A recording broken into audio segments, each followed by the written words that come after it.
And it does seem to me that there's a timeliness about this. And I think we are finding more and more people from across the board beginning to resonate with these values. And one of the interesting comments from a number of people has been, this is what I've always thought, but I've never been able to articulate it in quite this way. So it's not that, oh, this is all very new, I've never thought of this before, but much more, yes, of course, this is what it's about. And, right, this is a way of explaining it. And then I spotted a review of the Naked Anabaptist, and it was a pretty negative review of the book. And the main reason for that was he was saying, this isn't Anabaptist, this is simply Christian. Why would you need to label it Anabaptist? And part of me, I had two reactions. First of all, if that is the case, I'm delighted.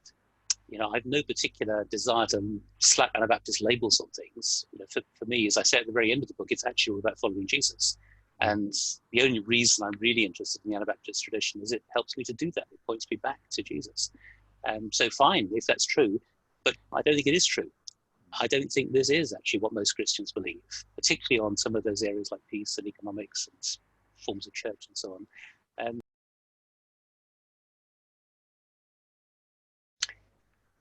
I think the ethical ones towards the end, so the ones on economics and on peace, are probably the ones that are most provocative in terms of practice. Although I think the first ones on the centrality of Jesus and reading the Bible from a Jesus-centered perspective are foundational to everything else. And they're the ones that it's interesting sometimes teaching on those. It takes a while for the penny to drop, because when you talk about being Jesus-centered, most Christians would say, yes, of course, you know, that's obvious. When you begin to dig into that a little bit and explore what that means in relation to a number of issues, and the extent to which often other parts of Scripture have become dominant, and we then try to fit Jesus in at a late stage. When you begin to really explore what Christocentrism means, then I think there's a penny drops a little bit, and people realize that actually maybe we haven't been quite as focused as that. I sometimes simply talk about my own upbringing. I grew up in a Brethren church, and I'm very grateful in many ways for the heritage of that. I encountered the Jesus stories, the gospel stories as a child. Sunday school, often you had the Jesus stories. My recollection as an adult was that most of the preaching, most of the Bible studies were either on the letters or on the Old Testament, not on the Gospels. And for me, the Anabaptist tradition reintroduced me to the Jesus of the Gospels, to the narrative, to the life of Jesus. And that seems to me to be of fundamental importance. And so even when Jesus was spoken about, which of course he was in the church, it was almost entirely death and resurrection, or perhaps birth at Christmas time. And the life of Jesus was bracketed out.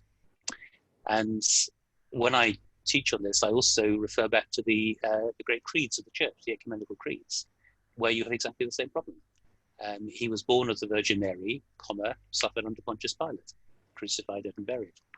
Yeah, yes, I believe all that, but the whole of the life of Jesus restricted to a comma seems to me somewhat inadequate. So those sorts of things, you begin to explore those people, and they begin to think, yes, okay, perhaps there is an issue here. Perhaps we haven't been as Jesus-centered. Perhaps we haven't taken seriously the life and teaching of Jesus in the way that we might have done. And I think the Anabaptist tradition has helped people on that, because from the beginnings, they were very Gospels-centered. The life and teaching of Jesus mattered hugely to them. And they were worried that the reformers were marginalizing the life of Jesus because they were so focused on doctrines like justification by faith. So I think that's an interesting one to try and tease out, because it sounds so obvious, the sort of thing people can sign up to very quickly. But actually, when you begin to delve into it, there's a lot more going on than people often realize. But I think it's the latter ones, the economics and the peace ones, that are perhaps most immediately challenging, because for many people, they haven't really thought through issues of peace. And the relationship between economics and spirituality and discipleship is often not something that's talked a great deal about in the churches. Economics, I think, is a very embarrassing issue for British Christians. It doesn't in many other parts of the world, and it isn't actually in working class Christian communities, which is my experience in terms of church planting. But in middle class Christianity, we don't tend to talk about money, at least not in any kind of serious way. So I think those are two really quite critical issues. And they're fundamental, I think, to human society. It's provision and protection. It's basic stuff. And I think there's a radical challenge within the tradition in these two. Sorry, that was a bit of a sermon, wasn't it? No, that was brilliant. That was I remember years ago being told that you can't get good theology out of the Gospels and being totally horrified but by that perspective. You've touched on something that I think is really key for us, particularly post-COVID, Stuart, and I'd wonder if you could unpack this a little bit, and that's the issue of discipleship. That is obviously one of the core convictions that we see there. But if you talk about discipleship, every church across the board would say, yes, we're committed to discipleship. Yeah. How is the discipleship that you're talking about different? And what does it mean to be a follower of Jesus or have that sort of discipleship? One of the words within the Anabaptist tradition that is all over the early documents, and I think has been part of the tradition ever since, is simply the word following. Followers of Jesus. And in some ways that goes back to biblical times when the early Christians were known as the people of the way, before they were known as Christians. So it's deep rooted, I think, in the Christian tradition, but it's also, I think, very strong within Anabaptism. And I think that points to a life of discipleship. So rather than simply making a decision to follow Jesus, to become a disciple, there's something about ongoing journey. There's something about adventure, about the cost of commitments, about we haven't got there yet, but we're on the way. And also about being part of a community of disciples. I think there's a very strong sense of that within Anabaptism, that it's not about individual discipleship. It's not the spirituality of Pilgrim's Progress, if I can put it that way, which is a wonderful book, but it's really about an individual disciple on a heroic quest to get to the celestial city. Whereas the Anabaptist tradition would have a community walking together along that road. And I think that's really quite important. I think there's something about intentionality that is going to be really important post-COVID. It is already, but I think it's going to become increasingly so.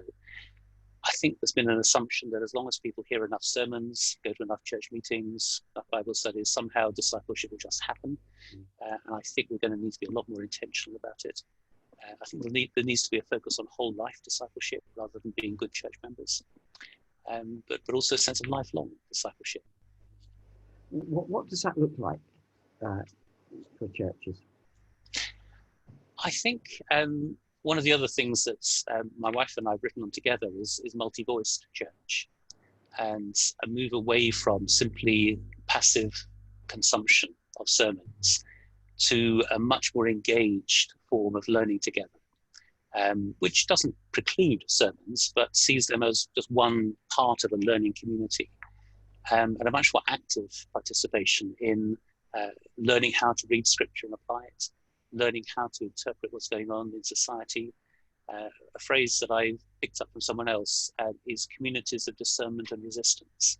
And I rather like that. That when we come together, we come for a number of reasons, but one of those reasons is to help one another discern what's going on in our lives, in our community, in society, to learn theologically how to respond to what Boris Johnson is saying or Nicola Sturgeon is saying, to learn where we need to resist some of the things within our culture, but also what to affirm. It's not something entirely negative. But to find ways within our gatherings where we can do that. I just don't think sermons and lots of songs are sufficient. I think we need to find more creative ways of engaging with one another. And I've at times made sort of provocative suggestions. Maybe what we need is an idol of the month, where we bring something representing something idolatrous within our society, and we set it up within our gatherings, and we spend a good 5 minutes laughing it to scorn, which was Luther's approach to how you deal with the devil. You laugh at the devil and he'll disappear. Just something of that sort to break us out of the mold of, there's a sermon, there's some singing, there's some notices, and there's coffee. I think we need a much more creative and diverse way of learning together. I think we probably need to play some television adverts in our church services and deconstruct them. Because you're worth it. What does that mean? Theologically, how do we engage with some of these things? So to help one another to engage with what's going on around us from a theological, biblical perspective, I think that would make church a lot more exciting, actually, as well. Oh, that's precious. That has implications for the style of leadership, which was the other thing that I was interested in exploring with you.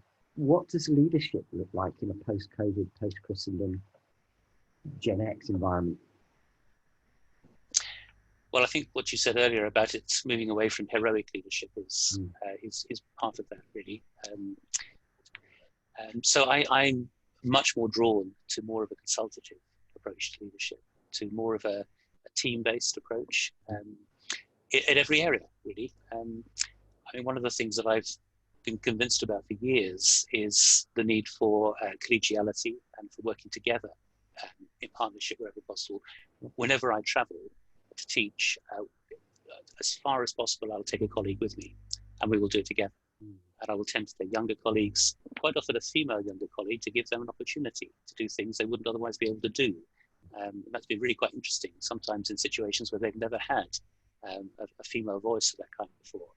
A colleague and I went to Serbia a few years ago into a pretty conservative context, and doing this teaching together was a bit of a shock to their system, but it actually broke things open in all sorts of interesting ways. So I think there's something about collegiality, about teamwork, about mentoring, about moving away from the heroic leader to the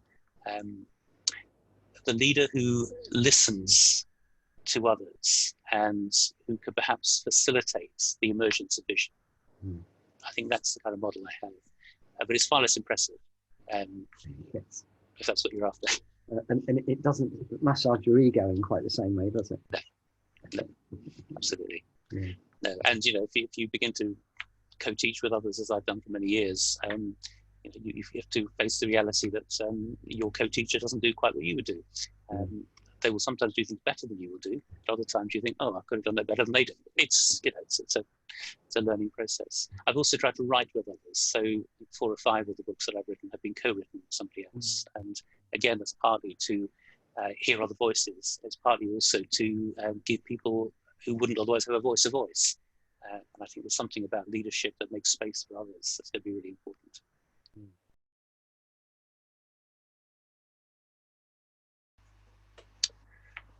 Yeah, that's a big question. I was doing something yesterday for a group of Methodist pioneers, and we were looking at some very similar kinds of questions, really. And I expressed my reluctance to think too far into the future. I think we will need some time beyond COVID to really understand what's going on, what's going to emerge. But on the other hand, I also think we need something now, which is beginning to think ahead. Otherwise, we're going to be unprepared. So I think it's probably going to be a both and. So I think there's some tentative ideas emerging now, but they will need to be tested over the next 4 to 5 years. I think you're right, but I agree with you. I think we're going to see some things that we're very familiar with coming back into their own. Other things, I think, will need to significantly change. I'm not sure that people are going to cope with being passive consumers as much as they have in the past. I think one of the things I've picked up is that many people have realized how unhealthily dependent they have been on gatherings, and that they've been learning to feed and nurture themselves. They've been learning to work out their own way of being a disciple. And I hope and think that actually for many people, they will want that to continue when they go back. They've missed certain aspects of gathering together. They'll be delighted to get back to those, but they won't want to become dependent again in the same way. And so I think there's an opportunity. It'll require some humility among leaders, I think, because dependency is actually, feeding the ego. Whereas I think we're going to move to a place where actually there's going to be a lot more challenge to leadership. Why are we doing this? I was on a call some time ago. I can't remember, I may have mentioned this to you, Keith, before, called Analyzing the Apocalypse, which was a remarkable title. And played with the kind of popular idea of apocalypse as catastrophe, but the biblical understanding of apocalypse as unveiling or revealing. And it was a wonderful gathering of theologians, economists, psychologists, people from a variety of fields. And one of the most memorable statements was from the head of a business school, who said, "Why have we been doing this for so many years? We have known that the global economic system is broken, but we've been training people to perpetuate it. Why have we done that? We're not going to do that anymore when we go back." And there was just that sense of revealing, of unveiling, of things that were actually in plain sight, we've now been able to see because we've had time to stop and think about them. And I wonder whether that's going to be true of a number of aspects of church life. So I think passivity as against participation may be one of the changes, a greater desire to be actively involved, participating, shaping, not simply being dependent on what's already there. Keith, you and I were talking before, and you were saying that your online sermons are 10 minutes rather than 30. If people get used to that, they're probably not going to be tolerant of 30-minute sermons too much longer. They might go for 15 or 20, some sort of continuity and discontinuity thing. But I think, again, there's the opportunity for a much more diverse way of gathering together with much greater creativity and different ways of learning. I hope that's the case, certainly. So I don't know what else is going to happen, but I do think we're going to probably find there are thousands of Christians emerging from the COVID situation who are simply not prepared to go back to the way things were. And if our churches aren't prepared to adapt and adjust and dialogue with them, then there's going to be an awful lot of either discontent and disillusionment or some very creative pioneering. I was suggesting to these Methodist pioneers yesterday there might actually be a pool of people who are up for it, who are ready to pioneer some fresh things. That could be quite exciting. But the danger is that you just lose people dropping off the edge because their concerns aren't being addressed. So I agree with you, Rupert. I don't think it's going to be everything up in the air and everything different. I think there will inevitably be continuity. There always is. But I think unless we're alert to what people have been learning in their own discipleship over the last year, we're going to miss the boat. We've talked a bit about discipleship. I'm really, I don't know we'll be able to fit all this in, but I'm really interested in what mission's going to look like post-COVID, because I've got a hunch that it's going to be different. I've got a hunch that actually for a while anyway, people will be more open, because rather than in the past the church has stood apart from people and talked at them, we've actually journeyed with people through this crisis. So there's an empathy there. And I was just wondering what mission looks like, and whether you have any thoughts on that, Stuart. Yeah, it's hard to call at present, I think. So in the early part of the first lockdown, there was a lot of enthusiasm because of reports of Bible sales increasing, people praying more, people tapping into online church, particularly young adults who had never had connections with church before. There's a lot of enthusiasm around. This is a new opportunity for mission. I don't know whether that's persisted.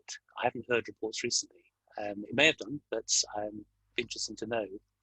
And it may be that there will be that ongoing interest in spirituality beyond lockdown that we can tap into.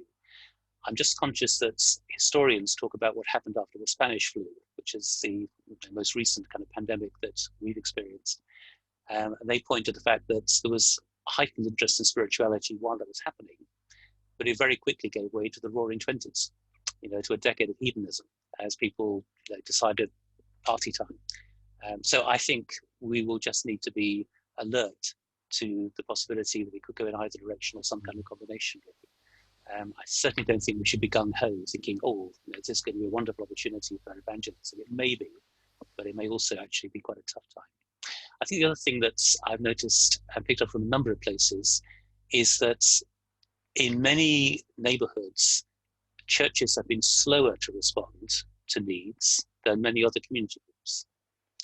It's not always true, but quite a number of churches have found themselves playing catch up. when already local volunteer groups or just groups of neighbours have got together and responded to needs. And where the church has got involved, it's then been as a partner rather than the initiator. It's been mission with rather than mission to. And I think that may be a significant component going forward. And again, for me, that fits perfectly with a post-Christian world where the church is no longer dominant. We are one among many, and partnering with others of goodwill may be a significant part of mission going forward. So maybe less about the church initiating and more about the church learning to journey with others, which again is going to be a mindset shift, and will not do great things for the missional ego because we're not in charge anymore.